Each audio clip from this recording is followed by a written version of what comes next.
Hello and a very warm welcome to everyone. I am Shrija Agrawal and you are watching the fourth dispatch in our series of thought leadership discussions with Sri Lamarchand Mangaldas. Topic for today's discussion is M&A deal making in India post-COVID, navigating risks and understanding opportunities.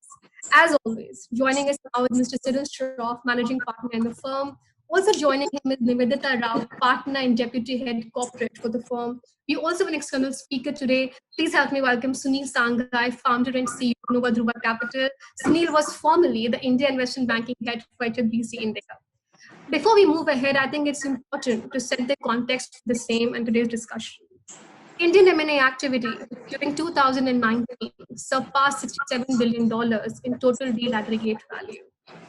In fact, at $57 billion, it was still India's second best year in deal making, despite a 36.4% slowdown in deal value from 2018, where the deal value broke all records and the tally for the first time crossed $100 billion. We are cut to 2020, and quite starkingly, we are actually in a different and perhaps a whole new world altogether. If you take the Jio transaction outside, which has an outlier on a variety of reasons, the deals have been falling sideways. The momentum has definitely slowed down. But to look at the silver lining, and what really gives one hope is the fact that private equity is sitting on a huge pile of uninvested capital or dry powder, which will perhaps lead the change. But in my conversation, and perhaps covering the space of about 10 years that I've been having with investment bankers and corporates for about 3 months, there are fundamental questions really being asked in the world of M&A or deal making as we go from here. Number one, people are asking questions on pricing, due diligence, control, and so on.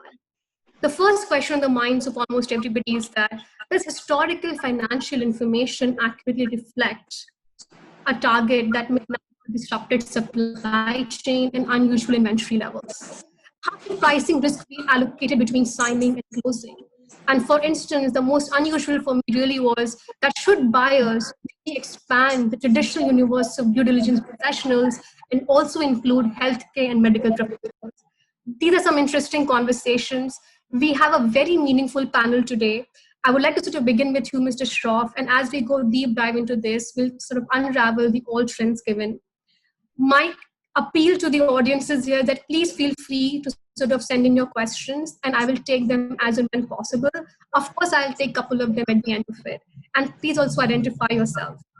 Mr. Shroff, as usual, I would sort of love to hear from you, your opening remark as to what are the conversations you are having with India Inc.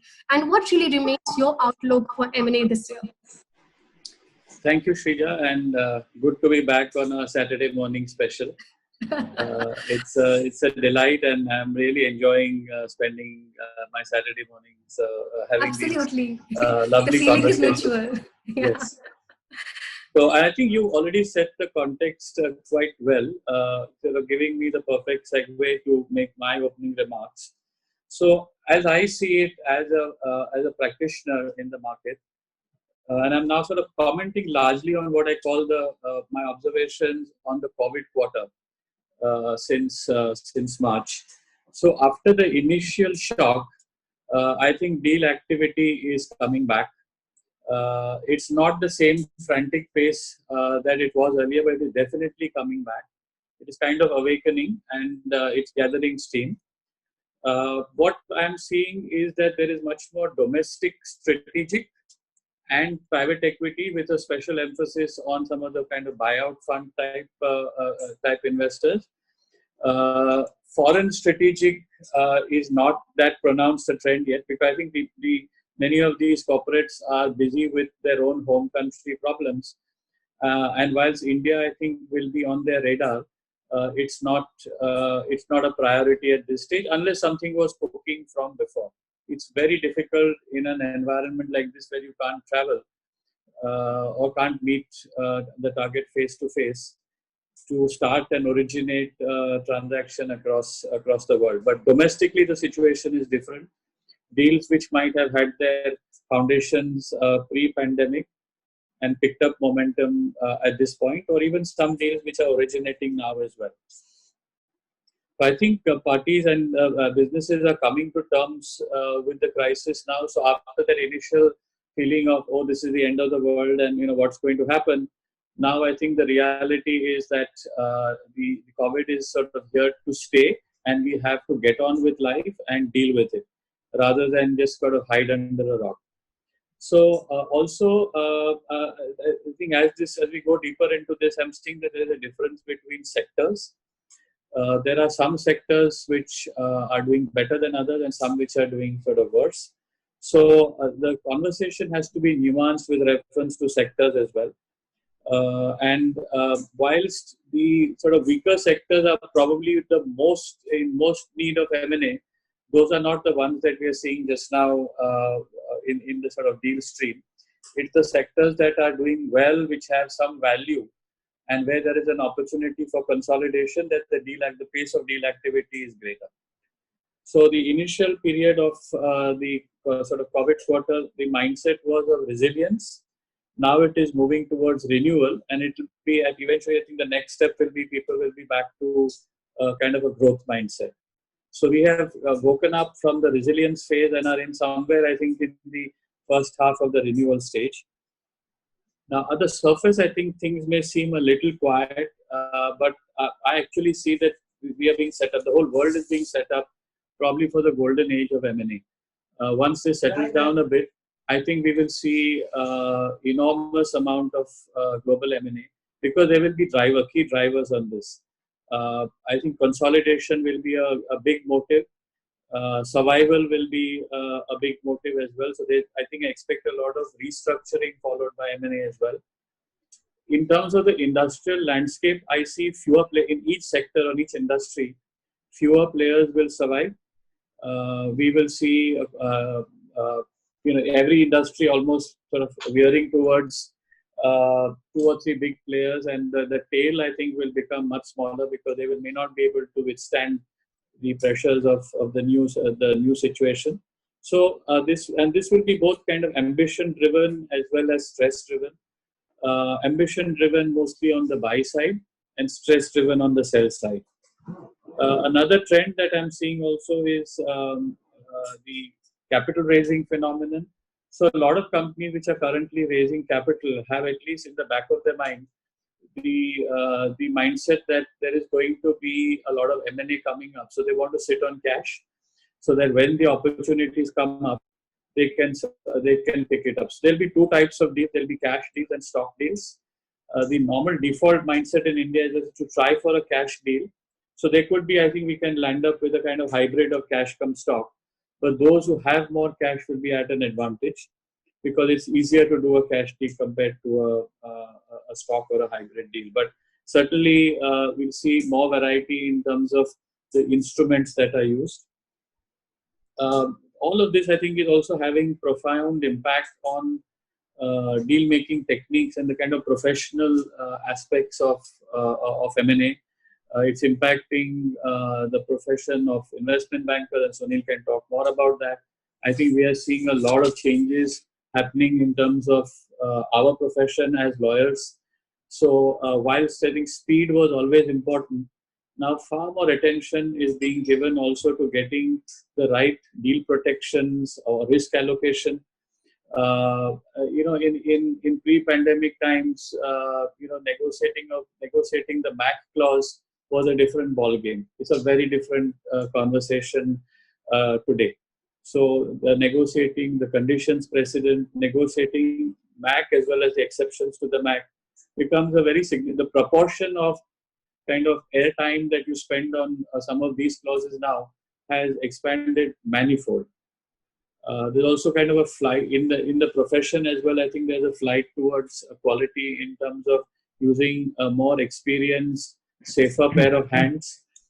We are also, even though just now things are tough, I think for a significant transaction, the clients would go to those with more trusted reputations and experience as well. So there's a flight to quality in the professional world as well. So I think the world is changing in a very significant way.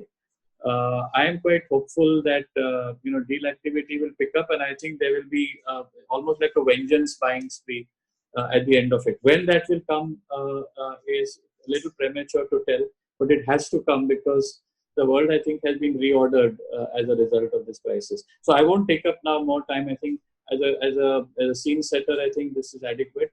I think we should talk to Sunil now, and maybe I'll hand over to you so that you can probe some of the market aspects of it. Thanks, Shrija.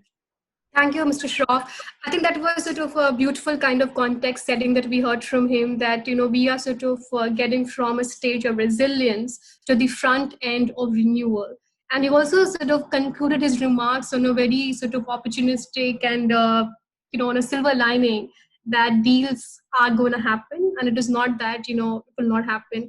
Sunil, I want to understand, come to you, that you are in the thick and thin of things, talking to India Inc., or they're trying to build a pipeline for yourself, and how you're sort of building out your franchise. Give us some color and sense there.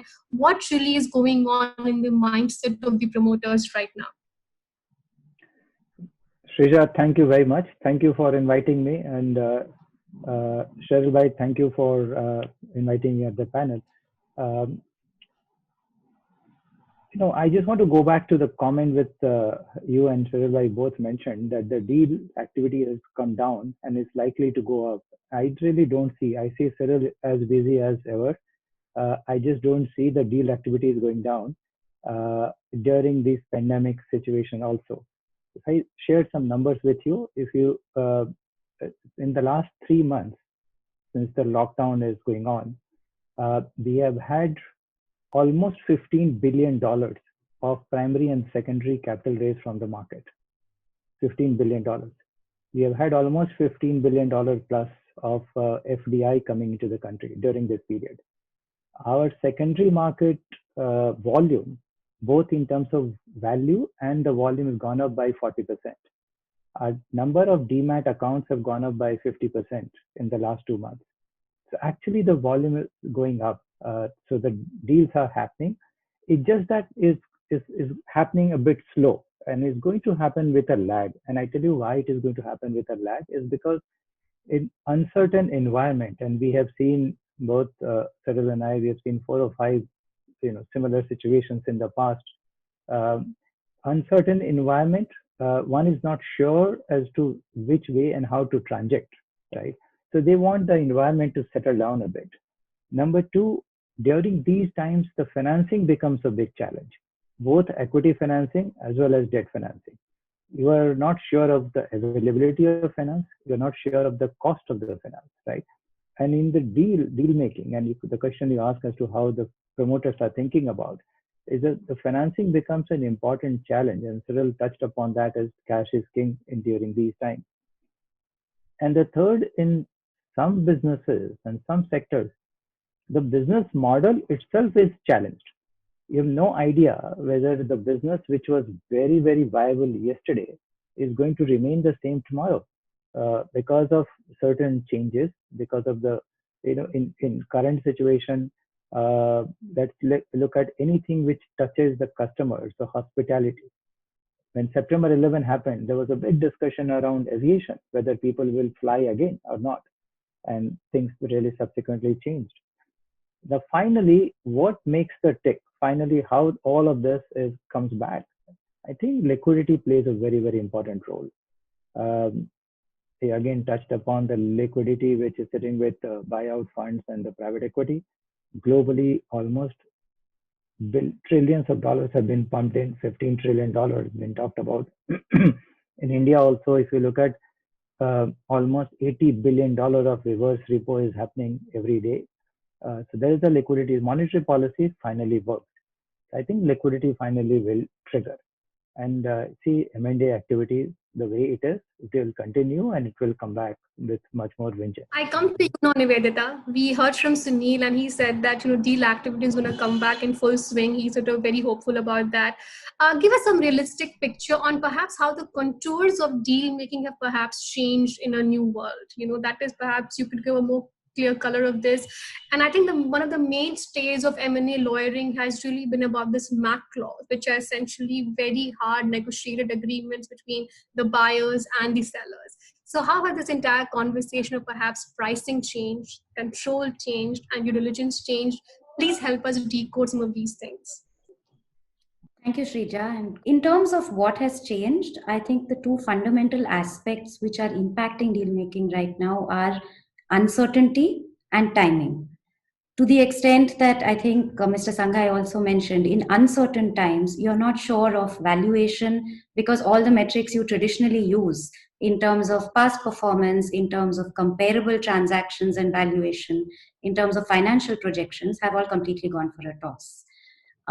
So, from a buyer's perspective, these are uncertain times. Also, given the landscape in which we are living right now, in terms of no physical meetings being possible, so assessing a target or even kind of getting comfort with the management of a company that you're looking to acquire, due diligence, not being able to go and physically visit an asset which you're looking to buy, are all aspects which lend a lot of uncertainty to whether you're actually acquiring the value that you want to acquire or not. Again, in terms of timing, the absence of physical meetings is something that does impact timing. The whole situation of lockdown and not being able to, do regulatory filings in an expeditious manner, to do meetings and negotiations where everybody locks themselves in a room and kind of just gets things done in 2 days, all of those are impacting timing as well. Now, this is obviously having an impact on how deals are structured. And you mentioned material adverse change. I think that's something we've seen play out a lot over the last 2 months in deals which were signed pre-pandemic. Material adverse change is basically a risk allocation measure and a protection to a buyer in the period between signing a deal and closing a deal. If the business gets materially impacted in a long-term way and the buyer is no longer buying what he signed up for, he should have a right to walk away. That is the fundamental premise of a material adverse change. But there is always a second limb of a material adverse change clause which sets out some exceptions, and that is for the benefit of the seller. So a known risk will never form part of a material adverse change because the seller will say you're aware of this and you need to factor it into your valuation or into the commercials of how you structure the deal. So deals which were signed pre-pandemic did not have the pandemic as a known risk, and many clauses did not have a carve-out for pandemic-related impact, which gave the buyers an ability to terminate or renegotiate contracts. And we did see several deals where a buyer said, look, your business has changed fundamentally in the long term. I don't know how long this impact is going to last. And therefore, I'm either walking away or the price I'm paying needs to be adjusted in some way to bring some parity and fairness to the deal. There were deals where we did have pandemic exceptions, even though they were not known at that time because of good drafting of the contract from the seller's perspective. Even there, I think it was used as a tool for renegotiation because no party wants to go into extensive litigation over whether something is a material adverse change or not. So to that extent, that's historical and that's what buyers and sellers have been looking at in the past. Going forward, I think we're going to see a lot more interesting developments around material adverse effect because every seller is going to say, this risk, that it has had an impact on my business and therefore it cannot be a carve out to material adverse effect. A buyer is going to say, yes, I know there's a pandemic, but I don't know the extent to which it's going to impact your business in future because I don't know how long it's going to last.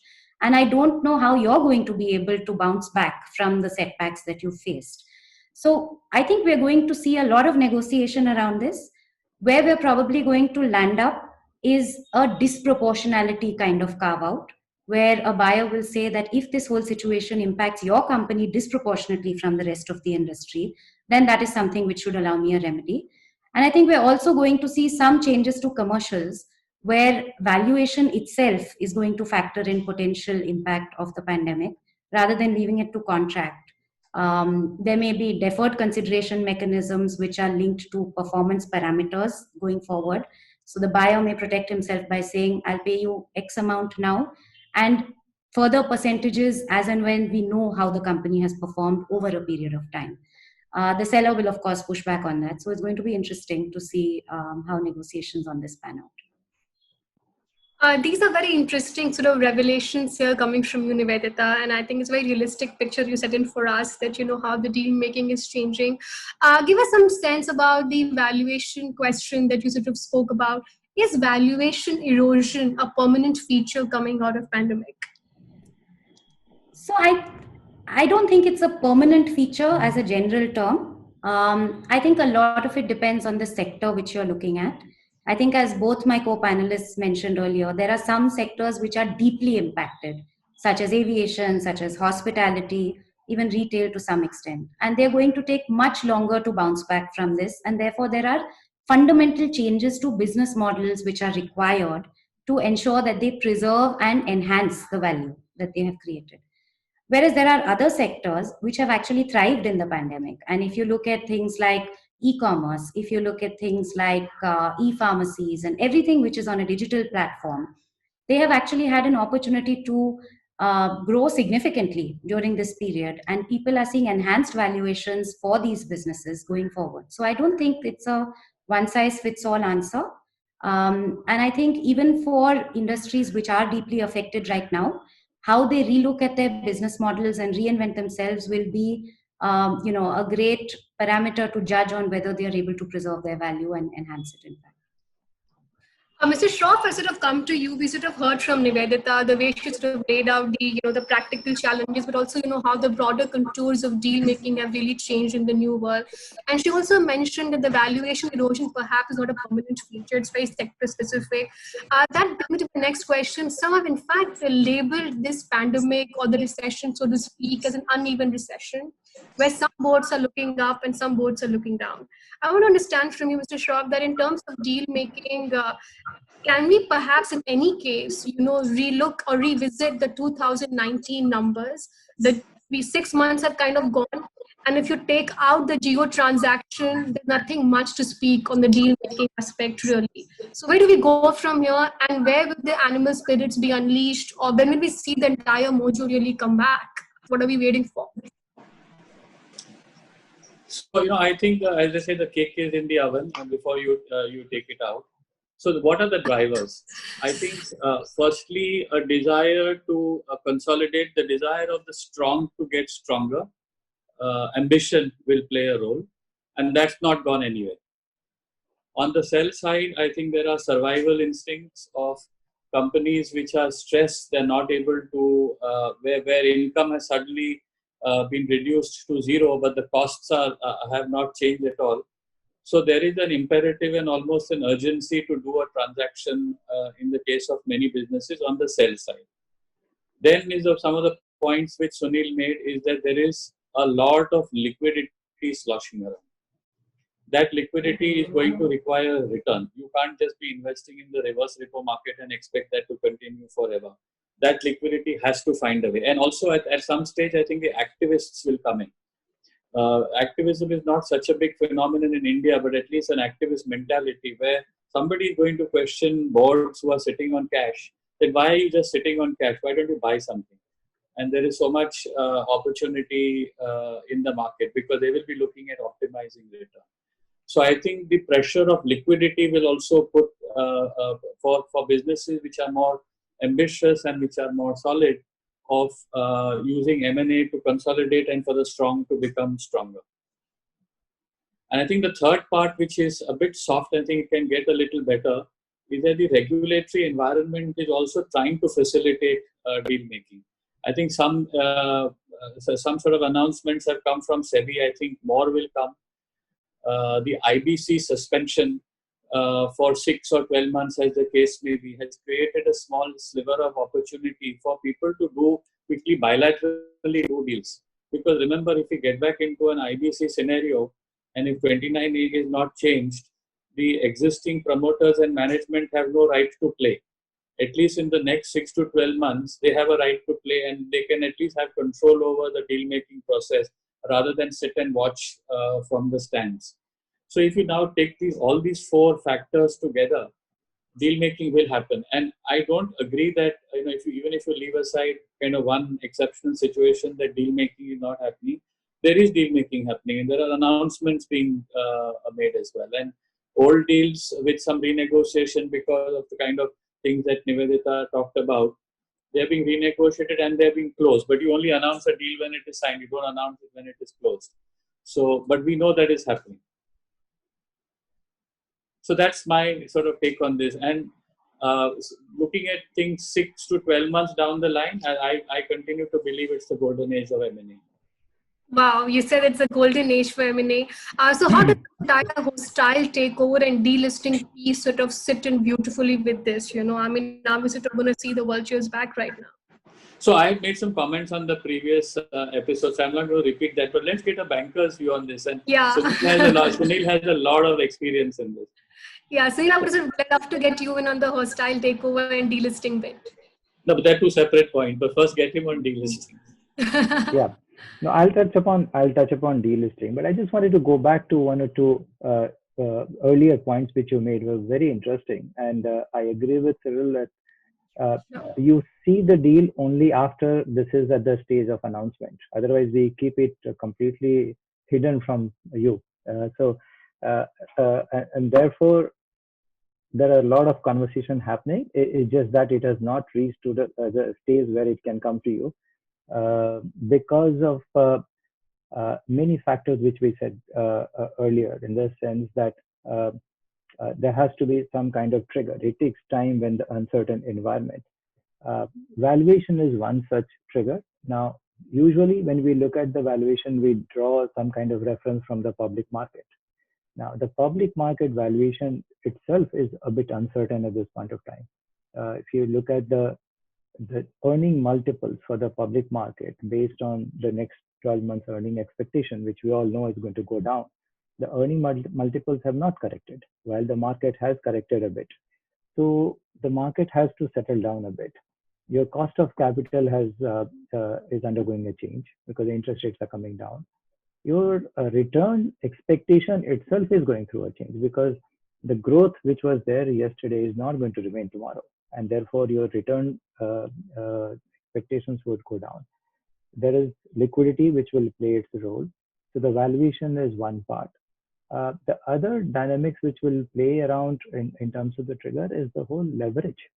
The leverage for the business, which might have been really good, but because the business dynamics have changed, because your revenue profile has changed, that leverage suddenly looks more than what is required. And therefore, you need to do a bit of restructuring. If there is a leverage at the parent level or the holding company level, and that is backed by a security which is marketable security, which is by stock pledge or things like that. That has its own dynamics, and therefore that triggers conversation, etc. All of that weaves around the delisting part. Now, delisting has got 2-3 different aspects to it. One is purely regulatory. As I mentioned, that there are regulatory changes which facilitates delisting. The second is liquidity. The way it plays out is that your cash or your ability to borrow, what cost it has, and if you buy the stock, it's your own stock, which you know, and you don't need to really worry about the diligence, and that gives you certain dividend yield. Now you compare the dividend yield versus your cost of borrowing, and you see where the delta is. So that allows you to really take a call whether you would want to go ahead with the delisting or not. And the third is the valuation, the current market valuation. And therefore, we have seen a couple of delisting situations proactively moved around. Let me come to the hostile in a different context. What I really see the trend emerging, which was touched upon earlier, is that you would have professional investors, which are buyout firms or private equity, coming in a big way. A, because of their strength and the amount of liquidity they have. B, the value they bring to the table. They bring in professional management. They have ability to restructure businesses. They have ability to make the businesses much more viable. They take short to medium term approach, 3 to 5, 7 years approach, and they improve the governance of the companies in a significant way, and therefore the value creation for the shareholder. So I see that happening in much more pronounced way. We have already started seeing that happening, but it will happen much more as we go forward. Shall we talk a little bit more about hostile, and maybe do a little bit of a US-India sort of comparison? In terms of, whether the question being whether we're going to see unsolicited raids on companies and what could be kind of takeover defenses that could be sort of available. So the way our takeover code and public market framework is currently set up is that from a regulatory point of view, from a public market regulatory point of view, there are not too many safeguards. The reason is that an acquirer who wants to raid a company and make an unsolicited bid, he actually goes over the top of the board and goes directly to the shareholders. And unlike, say, in the US, which follows what's called the Revlon principle, the board has a very limited role. Now, there is some change that has happened because of their need to form a committee of independent directors, which will advise the shareholders and all of that. But if you leave that little bit aside, essentially, the control is in the hands of the acquirer itself. Whereas in the US, the jurisprudence and the market practice has developed a little different. What is the main kind of takeover defense, or what's called a pill, available in India? I think the dominant one has been the fact that there are large controlling promoter shareholders. If you have somebody sitting at 50%, there is no point really trying to make a hostile bid on a company. That being said, there is a whole layer of very vulnerable companies in between, which have promoters who are somewhere, say, between 15 and 25% or 15 to 30%, where somebody with a better idea and more cash can come in and shake the foundations of control in that company. And I can see that happening in the current environment. And there are very little defenses that are available to a board, except then to suddenly either seek a white knight, which will come and collaborate with the incumbent management and stave off the raider. In India, there are some other kind of cultural pills as well. One of which is to come and make a lot of noise in the media and to use the media to make the raider run away. I think we have a kind of a little bit of a regulatory pill just now, like Press Note 3 of 2020. Suppose it was a Chinese raider, like quick way to just kind of throw them off from the border, so to speak. But it's not universal. So I think that in the next few years, after things settle down a bit and after the reality of hostile takeovers being a possibility dawns, and there are two kinds of companies, those sitting with a lot of cash and a lot of ambition, and others who are kind of sitting vulnerable without a shield and more in this mezzanine layer of 15 to 25%. You're going to see a lot of hostile activity, and we don't have too many examples. I think Mindtree was the closest that came, but even that was not fully hostile because Siddhartha sold in order to get the trigger. But a hostile, I think we're going to see that. But after 6 to 12 months, after the inequality and the ambition between the difference in ambition becomes starker. I don't know what Sunil, what do you feel about it? That's very well put. Yeah. Nivedita also wants to say something. Sunil, you want to go first? Yeah. Yeah. If I just add one point to that, and there is one point which touched upon the poison pill, which was indirectly a poison pill which was built in India, is actually going away. And it's like this. When the revised takeover code was being discussed, and this provision from 15% became 25 plus 26, 51. At that time, there was a lot of debate, should we go all the way up to 100%, which is what the international norm in many countries, actually, that you make an offer for the entire remaining shareholder. And here it is only 26%. One of the reasons is because we do not have financing for equity available in India. Equity cannot be financed. So if you want an acquisition financing, it is not available from the banks cannot finance. There are certain segments which finances, but which are very small. Now, if you have a foreign private equity fund, right, they can take the financing against the stock of India outside India. So for them, the financing would be available. And they can get the financing, they leverage the same stock, which they can buy here. So if the value of the stock is, let's say, 100, and they can lever it to whatever extent is possible, and they can get the financing. And therefore, they can make their cost of acquisition cheaper because the financing will be at a differential rate than what the cost of equity is going to be. So that was in a way inbuilt poison pill which we had, because if you don't have funding, how do you make a raid or do a hostile takeover.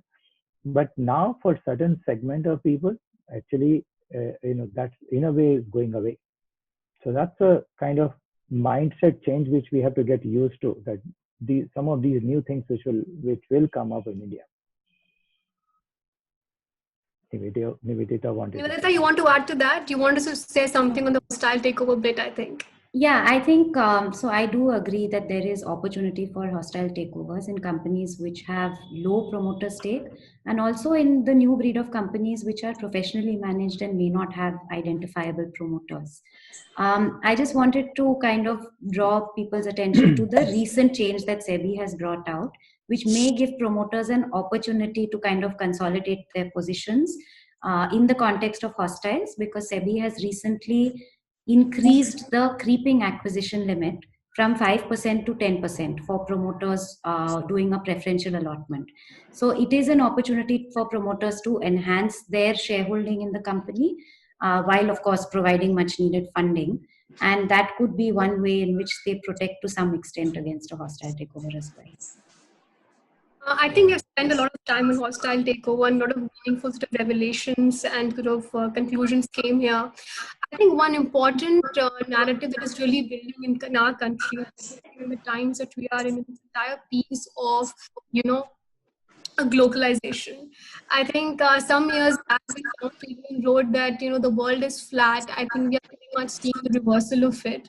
The interconnectedness of supply chains between nations is increasingly coming into scanner.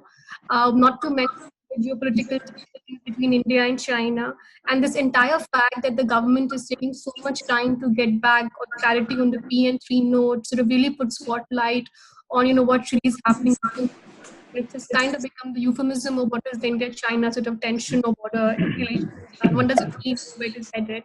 I want to understand from you, Mr. Shroff, that at this point of time, can one really afford to have a stand like this? That is number one, given that you're such a veteran in this space. Number two, that what does it really mean for deal making as an opportunity set? As globalization, the strategy, what does it mean for nations? And I think it also to us when we need FDI as much as possible, really. I think there's a very nuanced answer to that.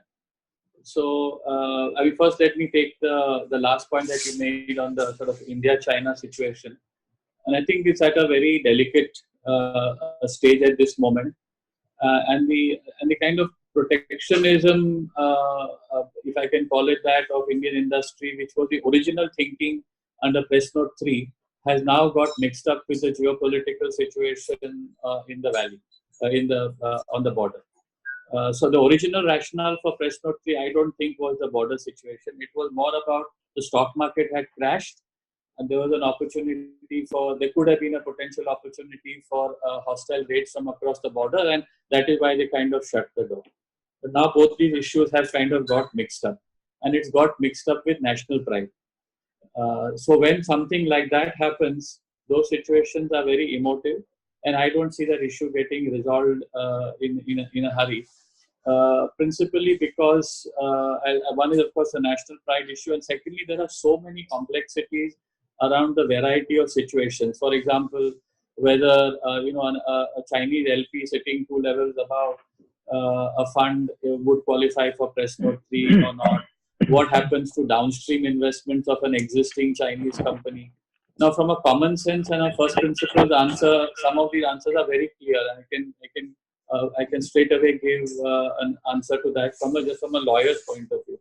But from a policymaker's point of view, if I was sitting in North Block, I would say sort of kind of hold on, let's look at this and get some. We'll approve it on a case by case basis. So I think we are moving on this complex situation just now, which is geopolitics, politics, and economy all mixed in the same kind of movie. That it will be a more cautious approach. Now, let me come to the first part of your question on globalization, or whatever you want to call it, which I think is basically a euphemism for the more global trend of deglobalization. So, because of populist government being elected in the US or in UK, and the overall trend of now there's so much of uncertainty globally, that I think deglobalization will be a trend for some time. I think technology is the opposite of deglobalization, because through technology you can cut through all kinds of national borders. I mean, this Zoom call, we should be sitting with people from all over the world. But in terms of, in a more harder brick and mortar way, I think deglobalization is here to stay. So there will be kind of advantage domestic. But the fact for India is that whether we like it or not, we are a poor country. We don't have so much of resource. And whilst our GDP levels, we may be now in the top 5 globally in terms of GDP, the fact is that our per capita income is amongst the lowest in the world. So essentially, we are a successful country from a GDP perspective, but a very poor country from other points of view. So that dynamic, I think, will play a role, because policy making will be always kind of more poor, socialist, left of center. Whereas for the kind of aggressive global business environment, you essentially need to be more capitalistic and more efficient.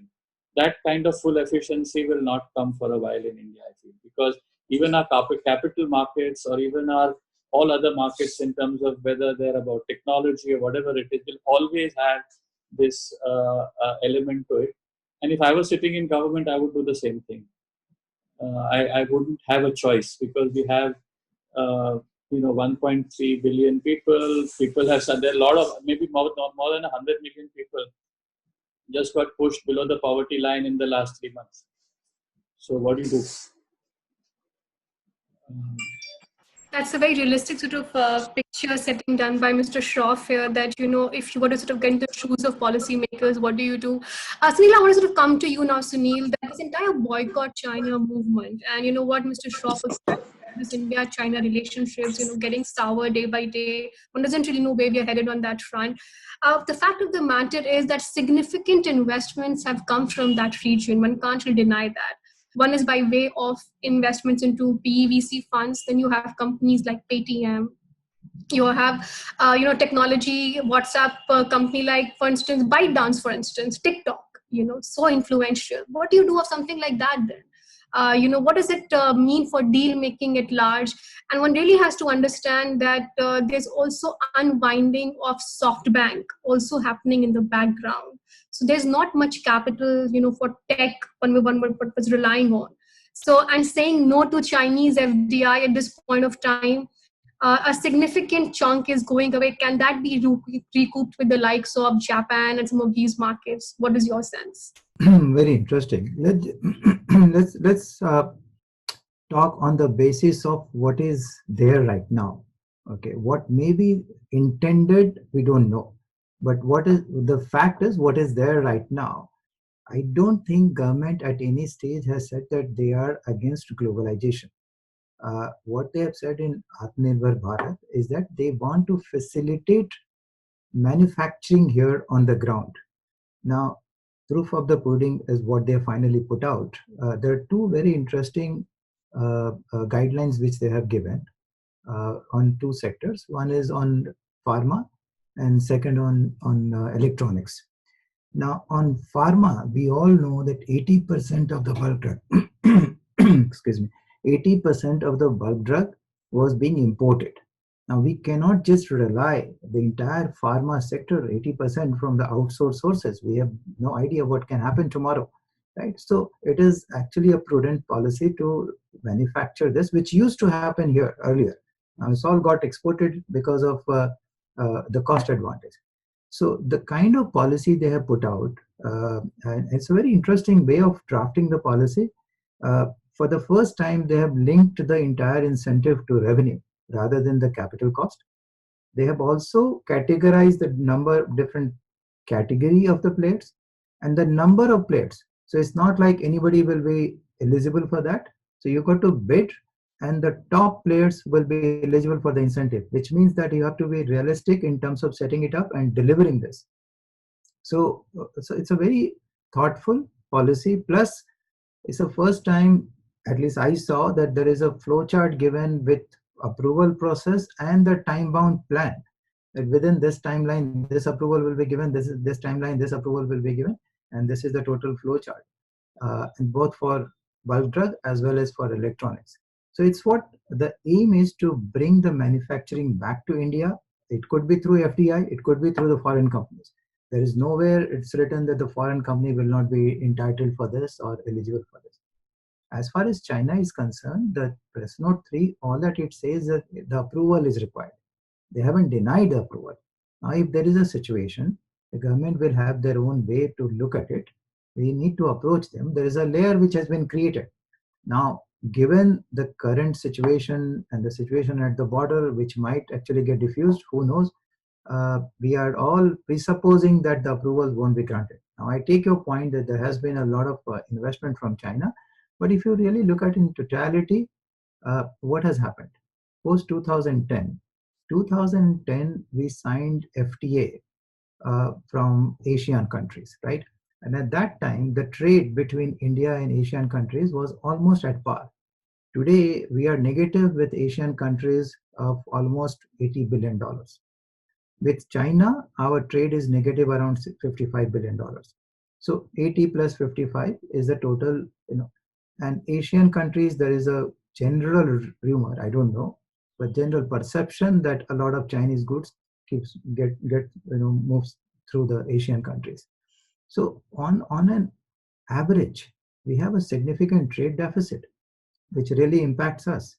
So while you have FDI coming in, but the trade deficit is offsetting for it because of the money which is going back to these countries. So if we want to bring the manufacturing back to India and save, I think in the long term, it's a very, very prudent strategy. And I don't see this is going to impact FDI, because even the foreign companies and FDI, in fact, the way the structure of the policy is so interesting, like in the highest category, only the 5 bidders will be allowed, which means it could be the 5 global companies which can come and set up the manufacturing facility over here and take the benefit of the subsidy. Nivedita, you want to sort of add to that, what the kind of sectors that you are seeing sort of opening up while we on this topic of, deglobalization and localization, so to speak. Do you think it opens up doors for a lot of promoters to innovate right now and sort of attract deal making from these pockets? Give me an on the ground sense of what you're seeing. Absolutely. I think it's a great opportunity for innovation, because people are looking at their business models very closely to figure out how to ride the storm and how to future-proof themselves. So we are seeing a lot of people exploring different delivery channels for their businesses. So e-delivery channels, online delivery channels. Obviously, digitization has a huge role to play in this entire landscape. And I think digital enablement is the name of the game. And companies which have been able to be nimble and kind of quickly adapt new modes of delivery have actually managed to do well. So I think we're going to see a lot more of that going forward. We've been speaking to a lot of our clients who have been traditionally in the real sector, but are now looking at ways in which to deliver their products, deliver their services more than products actually, by way of online delivery. And that in itself is going to see not only consolidation, as Mr. Shroff mentioned, but huge growth potential in the long term, which will definitely attract investment and potential M&A opportunities as well. Mr. Shroff, I come to you now. We spoke about quite a few things in this conversation. We spoke about, the practical considerations of doing deal in a changed environment. Both you and Nivedita kind of highlighted that. We spent a lot of time on the entire MAC clause that's coming into picture. Sunil very sort of vividly put out, what is the kind of on-the-ground sense he's seeing in the deal pipeline and how deal will come back with you. You also spent, quite a bit of significant time in talking about this globalization piece or hostile takeover. Now, with this entire last round of questioning, if you were to give 3 key piece of advice or your sounding messages, so this large pool of capital sitting on the sidelines here, and I talk about the pension funds, the likes which are sitting in India, CPPIB and CDPQs. We have not really heard from them for some time. Sovereign wealth funds and large PEs. What really would your sense, your advice be to them right now? So each of these categories have very different considerations. The pension funds normally are not going. You can't think about them from an M&A perspective. They are investors. and they usually take minority stakes. And as far as the Canadian ones are concerned, they have a 30% cap because of Canadian law as well. So I think there will be a significant pool of capital, but it is going to be more the kind of patient, non-aggressive capital. It will always, I think it will always be there. But my guess is that in the short run, and again, this is just a guess, so don't attribute anything more to it. Either they will be a little slow till things settle down a bit, and I would say that's probably true of funds of that genre all over. The sovereign funds may be a little bit more aggressive, but again, it will be minority stakes. The controlled transactions or the more aggressive bets, I think, will be taken by the buyout funds or the kind of buyout fund aspects of fund houses, of some of the biggest names in the world. They're the ones. They're sitting on dry powder. They're the ones to watch out for. The next layer after that, I think, will be cash-rich global MNCs. Particularly in the tech sector, because they will be sitting on a lot of cash, and their shareholders and their stakeholders will expect this amount to be invested for growth, and those opportunities will be pursued globally, not just domestically. So I think that's on the global side, and as far as global sources of funds are concerned. On the domestic side, I think there will be those kind of ambitious promoters who will want to use this as a once-in-a-lifetime opportunity to consolidate. I think they're just going to take out a big checkbook. And that's definitely going to happen. Because when is the time going to come again where almost everything is on sale? Sunil, give me a sense of, how is it really different from the 2008 crisis, of the past, really? I mean, you have been a veteran banker. You've seen this in the past also. Of course, this time the access to capital from the private equity dry powder seems to be more sorted. We are sitting on dry powder, and it's a humanitarian crisis plus economic crisis. But in terms of deal making, if you were to draw comparisons or parallels between the two, what would those really be? So 2008, actually, if you really see in India, had impacted majorly one sector in a big way. The rest of the sectors were not so impacted. And that was financial services. Because it was a financial crisis, it impacted financial services, and most of the banks at that point of time, if you remember 2009, a lot of banks actually raised capital. Some of them had just raised prior to 2008, so they were sitting on capital. And so the banking and the financial services sector had got impacted. This time, I don't think there is any sector which is untouched. Some are positively impacted, some are negatively impacted. Most of them are negatively impacted, some of them are positively impacted. And therefore, the different construct will emerge this time.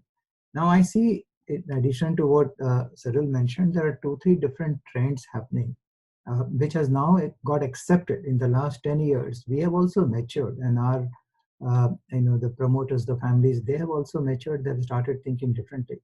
There is one area which buyout funds, if I take, they have done very nicely, is that they have kept the current controlling shareholder while taking away the control. So for example, if I was owning 60% of the company and the company requires capital or I need liquidity for the family, I sell controlling stake to a buyout fund, and I keep small stake for myself, 10%, 20%. And I continue to run the company. I have a freedom to run the company, and I participate in the growth. And there are situations like that have started happening, has happened, and which wasn't the case 10 years ago, because the mindset change has come.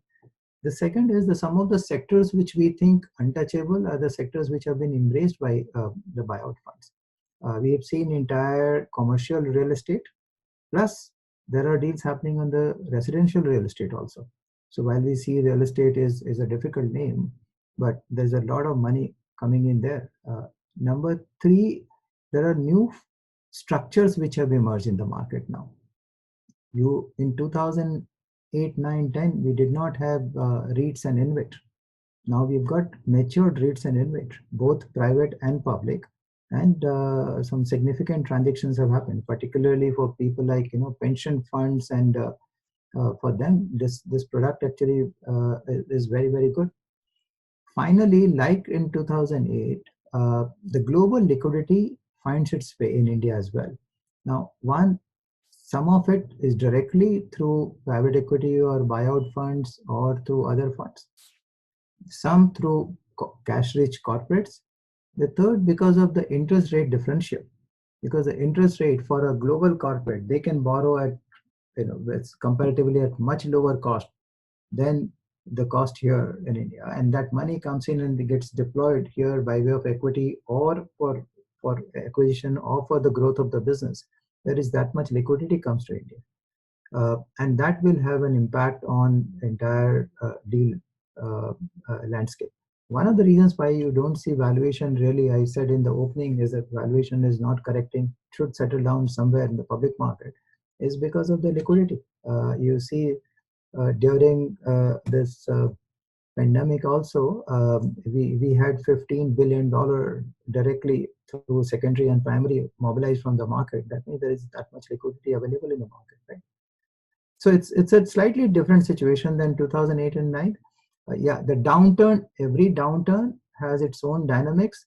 I mean, if you look at 2001, we dealt with a different situation at that time because of the September 11. We said, that time also there was a lot of discussion whether we are going back to localization, then globalization, whether the world will remain flat or not. Everything came back to normal.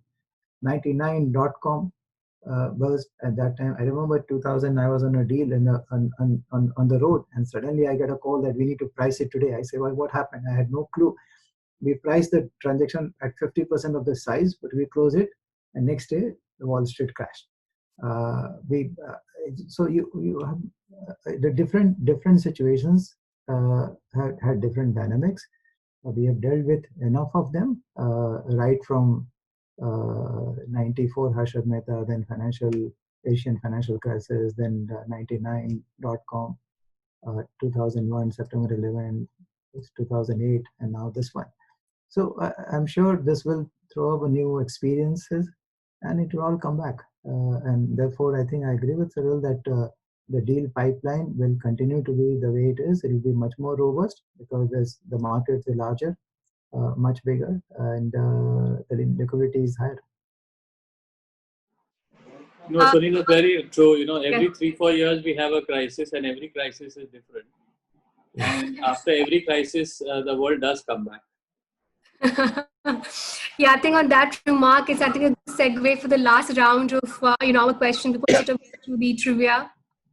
I want to sort of come to Nivedita. The last, if you were to give us some concluding remarks on the the lasting impact of COVID-19, 2 or 3 sort of key trends, what would those really be? So I think a number of the factors we've discussed are actually trends that had already started pre-COVID-19 and were just put on fast forward because of COVID-19. So the trend towards digitization, all of this were things that we were already seeing trends toward. Even the trend towards regulatory protectionism world over was something which already started a couple of years ago. So these have all been put on fast forward by COVID-19. In terms of M&A deal making, I share the optimism of my panelists that we will see a lot of deals. I feel that there will be an impact on how risk allocation is really looked at in the M&A deal making framework. From the perspective of material adverse effect, of course, which we've discussed in detail, but also from the perspective of sellers seeking certainty that buyers will not simply change their mind and walk away because of COVID. And therefore, I see things like break fees becoming more prevalent in M&A deals. From the buyer's perspective, I think we're going to see a lot of risk mitigation in terms of the price and the consideration and the structure of the consideration that we're looking at. And for both to meet halfway, I think there are going to be structures like escrows which are put in place. There are going to be structures like deferred consideration and payment based on certain achievement of milestones. I think we're going to see more very specific indemnities for events that might occur as opposed to a very general kind of indemnity on anything that might go wrong. We're going to see the seller pushing for exceptions to ordinary course of business type of requirements by a buyer, because if they have to deal with something relating to the pandemic, they're going to ask to be able to do that without seeking permissions. So I think the risk allocation framework in an M&A transaction is going to become very important. I also think that people are going to start paying a lot more attention to the so-called boilerplate clauses in an M&A deal. We have these 3 pages of clauses at the end, which includes dispute resolution and things like that, which are generally kind of similar from one deal to another. But when somebody is trying to enforce their rights or walk away from a deal and they start looking at those clauses more carefully, they sometimes realize that, you need to spend a lot more time on that. So I think we as lawyers are going to spend a lot more time on things like dispute resolution clauses. And I think finally, in terms of due diligence, I think there are some new aspects of diligence which have become very important in light of the prevailing circumstances. So not only, of course, how people have dealt with the pandemic and set themselves up for consequences in terms of how they're preparing for supply chain disruptions, how they're preparing for succession if there is, key management affected by COVID, but also in terms of new threats which are coming out, like cybersecurity breaches, or how data privacy is being treated by the company in this whole environment of people working from home and everything being done on Zoom and on digital platforms. So I think diligence itself is going to be a longer and more intensive process, focused on a lot of these aspects which have become particularly relevant in the current world. Mr. Shroff, you want to add something on that? No, absolutely. So if I can just build on what Nivedita just said, I think the kind of deal-making techniques, the kind of commercial terms that are put in, as well as the documentation, just got a massive upgrade. I think you will see a lot of the documentation becoming a bit more US style. And I think there will be probably more complex. It's going to add to complexity because parties will want to negotiate and do a risk allocation on every possible thing. So if there's one lesson that has been learned, in February, March, and April, is that black swans do happen, and that there could be things that you never imagine can come to and can disrupt anything and everything. So if I can go to the kind of the documentation standards of deal making in India, from a 2019 context, and which had kind of become a bit of a commodity where there was you just kind of took a precedent and rolled it around a bit. That's gone out of the window. I think in terms of the chief negotiator of a M&A transaction has got to be a combination of an artist in terms of how they draft, as well as a cynic and an economist and a futurist, all kind of rolled into one, bringing all the broad skills to bear in terms of stitching a deal together. So this is a big professional upgrade, I think, that will take place. And I think it will also involve, as I said before, a flight to quality, because not everybody is going to be able to do this. These are very, very specialist skills. So in the professional services market also, you're going to see a segmentation that will take place. That's my kind of prediction. And every maturing market goes through this. I mean, the triggers are different, but I think that this is what we're going to see. I mean, there'll be very complex negotiations on break clauses, break fee, reverse break fee, risk MAC, with the 200 versions of MAC that will emerge. Force majeure, the dispute resolution clause will be like a piece of contorted art. So you will see all of those things coming in, but it's becoming more sophisticated. Not a bad thing. It's becoming more sophisticated, and a lot of skills will be put to test. But that is a concluding remarks. I think I'll come to you now, Sunil, with my trivia question. If you were to name me one deal which really took you by surprise, what would that be? And you're referring to something around this time, or something around this time, yeah. Yeah, no, there are many situations. I mean, there is one, and I don't want to name a specific, but there is one which I thought there was a good chance that the buyer would renegotiate, but buyer actually went ahead and closed the transaction. and during this time when the valuation had changed, etc., like some other deals got renegotiated. I thought that would be renegotiated, but the buyer went ahead and honored the commitment. This deal happened recently. It got announced. I'm sure you can decipher. So there are a number of such situations. I mean, look, every deal throws up some kind of surprise. You always have some ifs and buts. You don't read those last 4 or 5 pages, which Nivedita drafts, and that's where the problem is. The devil is in the details, right? And when you really need to read it, you realize that you should have read it earlier. So that's where the real problem and your excitement actually resides. On a more sobering note, I'd like to add one more point, Shrija. Linked with what we just discussed, I think you're going to see a lot more M&A litigation. Because I think positions will now be hard fought. The normal kind of deal-making culture in India is you do your best at drafting and you do what you can and everything is done in a hurry. And then when something goes wrong, you say, "बैठ के बात कर लेते हैं." That बैठ के बात कर लें ना हो कि court में देख लेंगे is the mindset that I think will emerge. So this is probably also a part of a US import. Nivedita, the most memorable deal of your career that you've advised on? So I've had the opportunity to work on several deals which kind of stay in my memory. But 2 that come to mind. One is a deal where the deal started on a Sunday and was signed on the next Sunday. The clients and the lawyers never saw each other. We were on the phone and on the computer day and night just to get the deal signed. And it was announced within 1 week. Everybody thought it was impossible.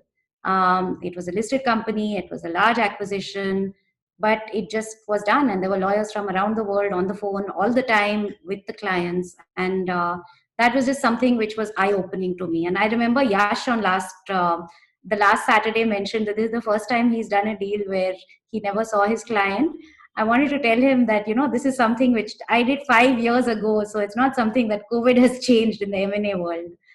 And then there was another deal which is slightly opposite. It took us 3.5 years to complete, and it was very complicated because there were a number of lender issues, but at the end of the day, I think everybody walked away with what they thought was the right outcome. So I think these 2, I'm not naming the deals, but I'm sure many people can guess what they are. So these are 2 that come to mind right now. Now I come to you now, Mr. Shroff. How will the Jio transaction go down in history? No, I think it's a transformational set of transactions in the Indian marketplace. So and the fact that it was done in the middle of the pandemic is itself is quite a remarkable thing. So I think full marks to them for having put this together. Okay, Mr. Shroff, what is a joke running on Mr. Shroff's mind right now for India? We start with that, Kumar. We have to conclude it today. I don't think it's a joke, but I think I just want to go back to the trivia question that you asked me on the first episode, and you said, what would you like to see? And I said, I want to see my granddaughters again. And I want to announce that I'm going to see her. She's finally flying back from the US, and I'm going to see her on Monday. So she might be probably a guest speaker on the next Saturday's episode. I might have her right here. So we look forward to that. There are 2 questions from the audiences. Perhaps we could take that. And I think one, we've already covered. Nivedita kind of spoke about it. Are there any specific points which need to be taken care of during due diligence to the current change scenario, maybe by negotiating or in finance or legal duty? I think that is being taken care of. There's one more question I would like to sort of take on. Given the SEBI's promoter-friendly amendments, will it give wide powers to promoters since they can increase their stake without making an open offer to other shareholders? This facility is not available to others who have crossed the threshold 25%. Will it have a negative impact on the company's management? So I think 3 points to that. I think this is actually the reason for this amendment is to enable funding of companies which need funding. And I think the promoter is the natural choice to provide that funding. The amendment has been limited to primary issuances and does not extend to secondaries. So there's no ability for a promoter to buy shares on the market in excess of 5%. It's only if he puts money into the company that he can buy up to 10%. The other thing we need to remember is this is available to promoters who already hold 25% or more. So they are already in control of the company. It's not anything incremental that is being given to them. I think it's a relaxation which is much needed in the current times. And I think the third aspect that I'd like to highlight is our legal system and our company law and our securities market regulations have evolved significantly over the last few years to provide relevant, governance safeguards, etc., which apply across the board. So in my view, I think it's a welcome change to allow liquidity to be provided to companies which need it. And I think, the only other thing I would say is that we would have hoped for some relaxation on pricing also, because I'm not sure how effective this measure will be in the absence of that, but I'm sure SEBI is thinking of this and will come back. And the other point is, I know that SEBI is thinking about providing relaxations to others as well. They have floated a discussion paper on preferential allotments in stressed companies, where they are proposing to provide relaxations to people providing funding to these companies. So I think it's a matter of time before we see more of that happening as well. Okay, there's one more question, which is, can a company use a poison pill by having a clause where in case of an aggressive takeover bid permit allocation of shares to existing shareholders at a discount to market price to increase the individual stake?